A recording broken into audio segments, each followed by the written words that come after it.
From the national newsroom of the Canadian Press, I'm Don Mitchell. Over to the Middle East, Pakistan says the United States and Iran have reached an agreement to end the war and reopen the Strait of Hormuz, offering relief to the global economy more than 3 months since the war began. Although full details of the deal are not immediately available, there are reports the accord also covers actions in Lebanon.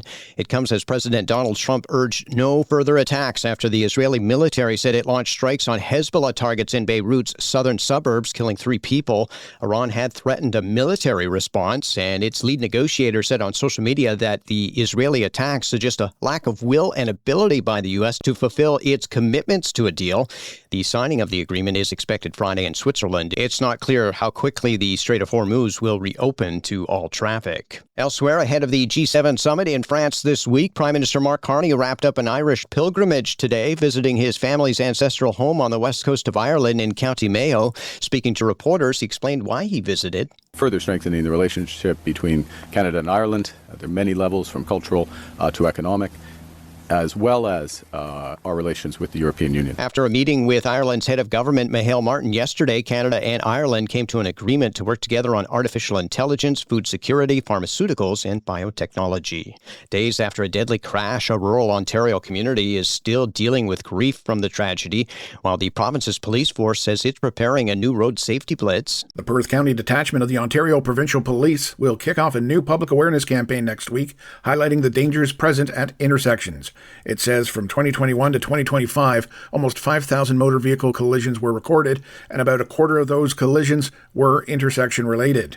Now, the effort happens to follow a deadly 2-vehicle collision Friday evening at the intersection of 4th Line and Wellington Road 12 in Mapleton Township, northwest of Kitchener. Investigators say 5 children were killed, and an infant was among the 6 people injured after a van carrying 10 people collided with a sport utility vehicle and its sole occupant. Rob Westgate, The Canadian Press. The body of a Toronto police constable arrived at a funeral home today in a suburban community in the northern part of Greater Toronto. 43-year-old Mark Pinizzotto was shot dead in the line of duty last week at an apartment building while part of a team investigating multiple shootings, including one at the U.S. consulate in March.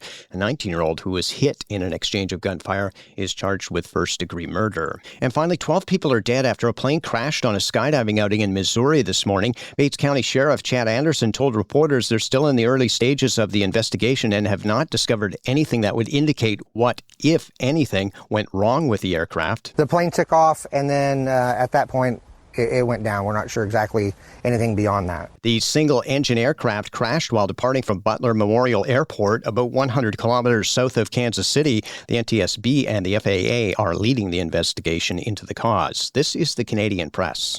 In sports and Major League Baseball, Ben Rice hit a 2-run home run in the top of the 9th inning before Jose Caballero added a 3-run bomb, powering the New York Yankees to an 8-3 win over the Toronto Blue Jays. The American League leaders improved to 17-6 when facing a left-handed starting pitcher this season after Patrick Corbin got the call for Toronto. The Jays opened a 3-game series against the Boston Red Sox in Boston on Tuesday.